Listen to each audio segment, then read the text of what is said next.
Please welcome to the stage Selina Haberbosch, co-founder and co-CEO of Seedtrace, and Anian Schreiber, co-founder and CEO of Koa, for a conversation with Bloomberg's Mallika Kapur.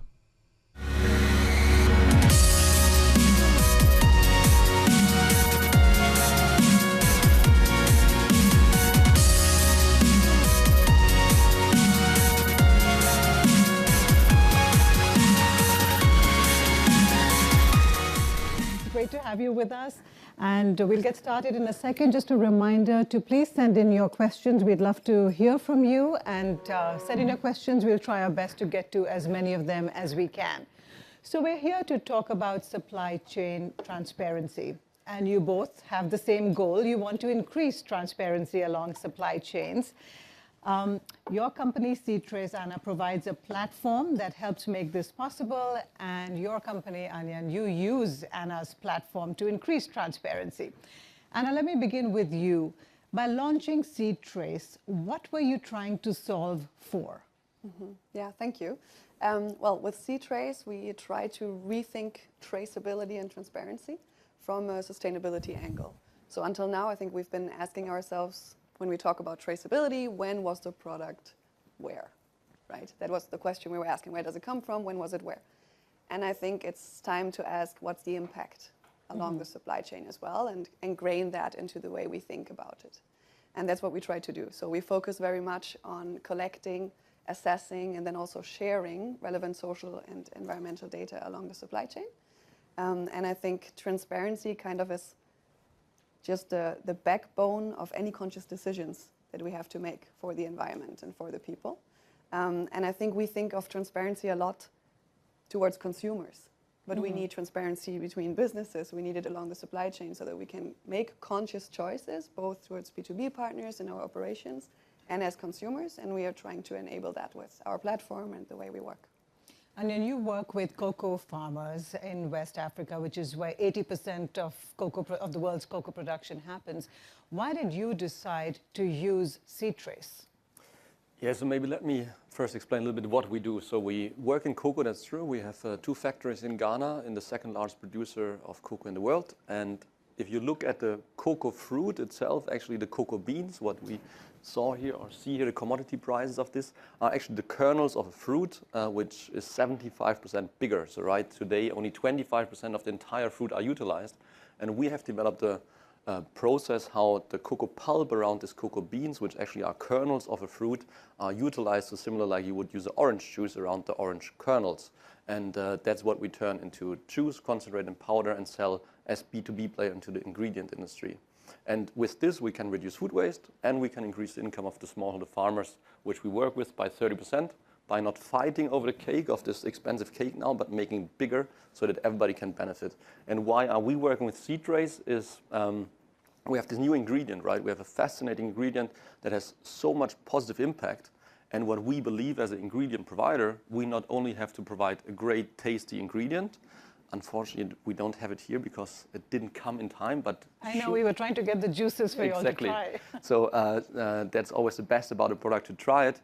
But next to taste, it has to be a great story that consumers excite and where consumers as well want and are able to trust a brand. And that's exactly where Seedtrace is offering the perfect solution, because with Seedtrace, we can show exactly where the product is coming from, which impact was made for which farmer, 100% transparent, 100% visible for the consumers through a QR code. I think we're going to see this later. Yes. In live, because that's how you can experience best. But that's why we choose to work with Seedtrace. And Seedtrace for us in this case is a value proposition as part of the business, right? The one value proposition is the taste. The other value proposition is a great story and doing this transparent and trustworthy. And that's where Seedtrace offers a perfect solution. So I think let's bring up the QR code, and I think that will help you understand how exactly it works. So if you all, point your phones towards that. And meantime, while they're getting that up, Anna, can you explain how this works and what they're going to see, that the payments to farmers are reflected on this app, right? Yeah, exactly. So I think it's really nice that we can bring this sort of tangible example together here to the stage. And specifically how we tackle the challenges here is that with Seedtrace, we verify the direct payments that Koa makes to smallholder farmers. So we trace them. If we look at the data credibility, which is a really, really big aspect for us, of course. First of all, we can look at the traceability. So who do we collect the information from? In what moment? Do we collect it in the moment that it is actually paid, or half a year later in an Excel sheet? So of course, that's already an aspect. The way we store it securely is an aspect. But the great thing in this project is that we do not only trace it and analyze and make it transparent, but we actually verify it. And how do we do that? Is because Koa pays not in cash, but with mobile payments. And that allows us to actually verify through an API that we have with Africa's biggest telecommunications provider, MTN, that the money really arrived with the right person in the claimed amount. Now, so the moment a payment is made, it's reflected here, and it's automatic because it's a mobile payment. So there's nobody entering any data to say this payment was made on a particular date and a particular time. So there's no room for human error or anything. Yeah. So basically, we have an API in Koa's ERP system. So the moment that they trigger the payment, we receive a claim saying, hey, we have paid this amount to that person for that and that. We say, great, we have it in the right moment from the right source. But anyone could claim that in their own ERP system, right? So then in addition, we have the layer of verification through the payment provider. And I think another aspect that Anian already highlighted in the beginning is that we do that, but what we also do is give this information and verified data to the customers of Koa. So the B2B partners, the producers, like you can see here from Fast or Sprüngli, who actually can then use that data again for CSR purposes to actually understand their own impact through the purchase that they made, and also use it if they want to in communications and enrich the information. Are cocoa farmers earning more as a result of this? So the cocoa farmers are earning more because we have this cake which we make larger, right? So like this, I think, is always a perfect example. Instead of fighting over the cake of the cocoa beans, we make the cake larger and create a win-win-win situation through our business model, right? And so that's where the farmer earns more, definitely already on this. However, as well, like how can they earn more through Seedtrace is they don't earn directly more through Seedtrace, but through us selling the product and through not only providing an ingredient, but also a value proposition that in the end the consumer excites and that the consumer motivates to buy a purchase and be trustworthy towards a brand or from a brand towards the consumer. That is then creating this extra impact. So I think on the one hand, yes, through our activities, but on the other hand, indirectly through the work Seedtrace is doing, it's enhancing brand loyalty and thus purchase decisions. So you're solving for payments and increasing transparency around payments, but the cocoa industry has been rocked by several scandals over the last couple of years. Deforestation is one of them. The use of child labor is something that keeps coming up when we talk about the cocoa industry. Is there a world in which Seedtrace could help increase transparency around the issues of deforestation and the use of child labor? Yeah, so I think maybe the first thing that's important to highlight is that we would never claim that we can solve it all by ourselves.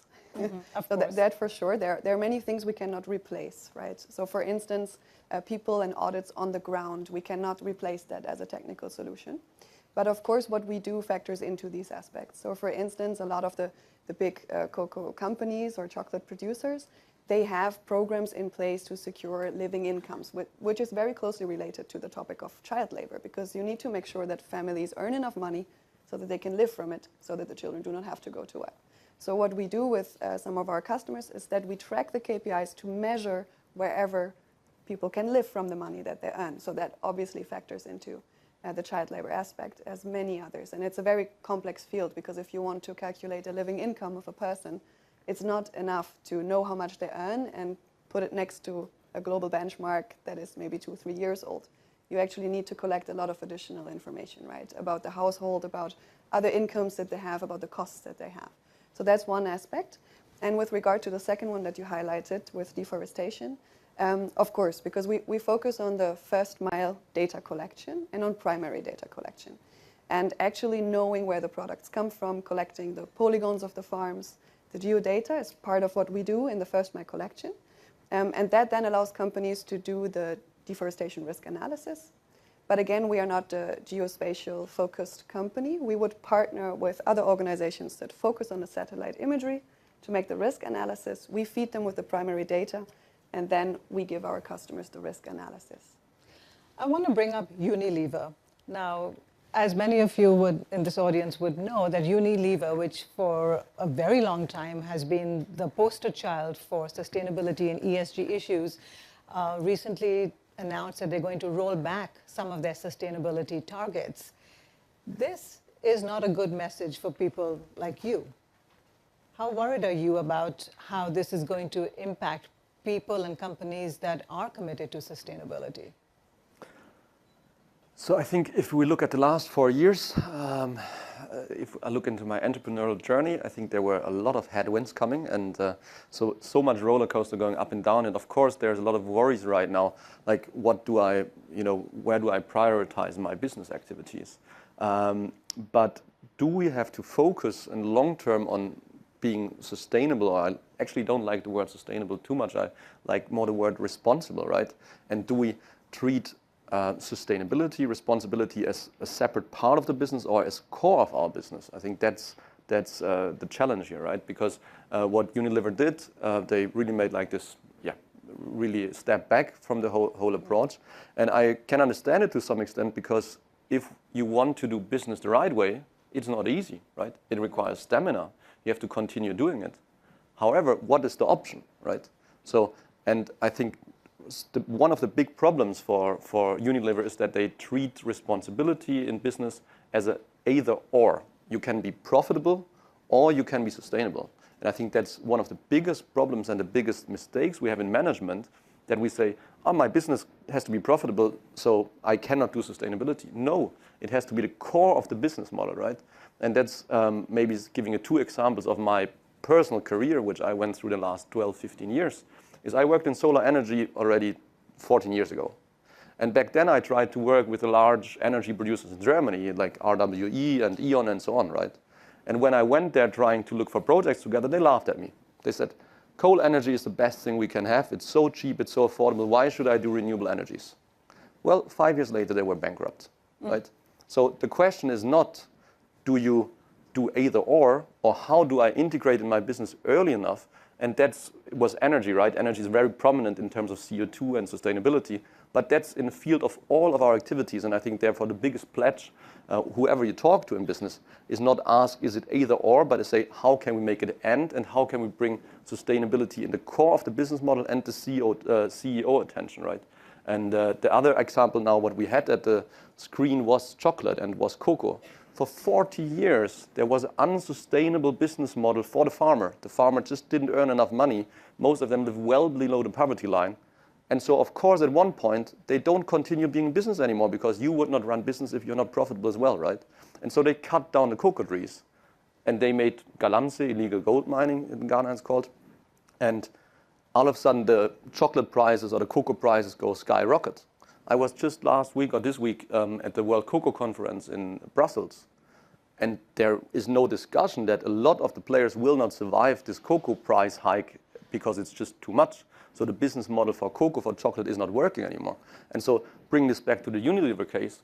If we, maybe in the short term, right, if we want to just pull out profits as much as possible, get rid of ESG and get rid of sustainability and don't take it the core of your business model.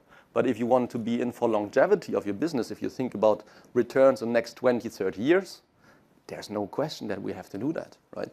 And that's, I think, the big pledge to this. But at the same time, I mean, still, it does send a message when a company like Unilever rolls back on its sustainability targets. And I wonder, particularly for Seedtrace, is it going to make harder to get funding and support? Mm-hmm.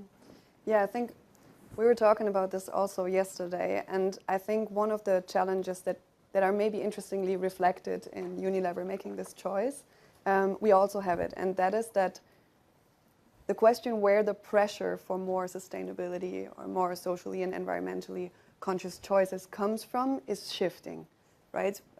2 years ago, 3 years ago, we were talking a lot about the consumer pressure.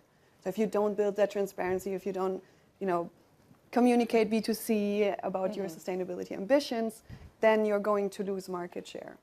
And now I think the conversation is turning more and more towards regulations from the EU, what is happening there. So I can also imagine that, I'm just speculating here, but that the choices Unilever made is also because of that. Maybe because of the Green Claim Directive, because now the claims that you make towards consumers have to be evidence-backed. And if they are not, and if you're making false claims, you have high fines that you might be facing and high reputational risk, higher than it was before. And I think something we're seeing that is shifting is, we always see this when we actually start projects with companies, we have different departments, you know, going against each other. Butting heads. So like sustainability doesn't necessarily like marketing, because marketing has been claiming things for many years that aren't really true, but now nobody invests because, well, it worked. And I think this is something we're seeing. And honestly, for Seedtrace, it also means that we need to prove that we are flexible and dynamic enough to make sure that we don't lose our vision and our strategy in building these long-term strategies, because without transparency in the supply chain, we always say it's a little bit like sailing without a compass. Because you have new regulations coming in, new checkboxes that you have to check, but if you don't have a long-term strategy, that's going to cost you a lot of resources over and over again. Well, we have to do that as well. And I'm so glad that we have gotten questions in from the audience, so let's get to some of them. Meg? How do you ensure that companies adhere to your guidelines and T&Cs? Yeah, I guess that's towards me. Yeah, so of course, the way that we work on data credibility, assuring that it's true, is a complex framework.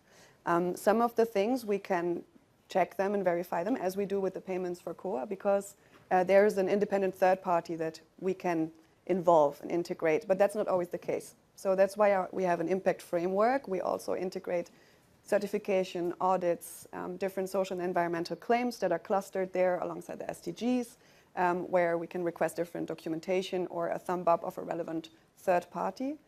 So as I said before, we do not try to replace people on the ground or audits. And sometimes we talk about confirmed claims. That would be whenever it's back through documentation, confirmations from the relevant parties, or verified when there is an independent third party. So I think transparency for us is also important in, you know, being open about that framework and making sure everyone who uses it understands their criteria. I think we have time for one more. Have you tried partnering with fair trade? Is there overlap? Again, for me. Yeah, I mean, that's a bigger subject, is sort of facilitating the certifications as well, because the way that they currently work is companies usually maybe once per year fill out some Excel sheets and maybe even some PDFs. But all of this data is sort of only used for the certification and not used by the subsequent actors in the supply chain or to actually understand the impact on a day-to-day. So what we do is that if an organization is fair trade certified, of course, a lot of data is already there that we can use and that we use through upload functions and assessment. And we try to put it into the day-to-day, but we don't directly collaborate with fair trade. I think if we can squeeze in just one more, there's a great question about cocoa prices. Yes. Should we? And we have a chart which shows that, and I think if Anian could get to that.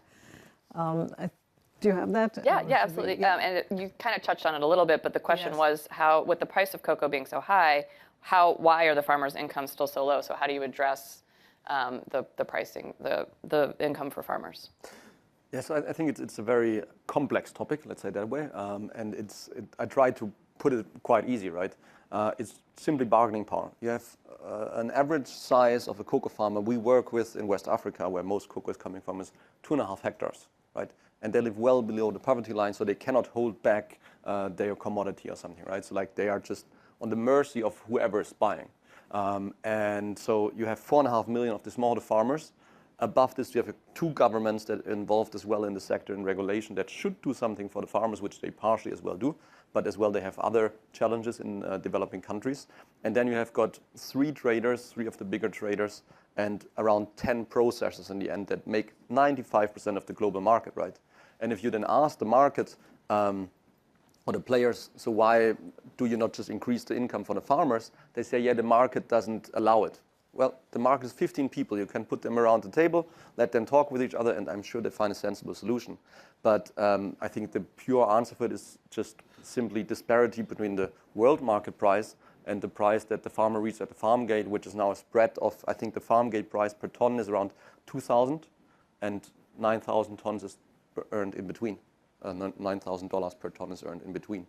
And so yes, sure, it's poor ESG of the players in between. Thank you so much for your questions, and Anian, thank you for being with us today. And I just want to remind you all that equality is a key pillar of the Bloomberg newsroom, so please go to bloomberg.com/equality, and you can check out some more of our stories around issues like supply chain transparency. Thank you very much. Thank you. Thank you.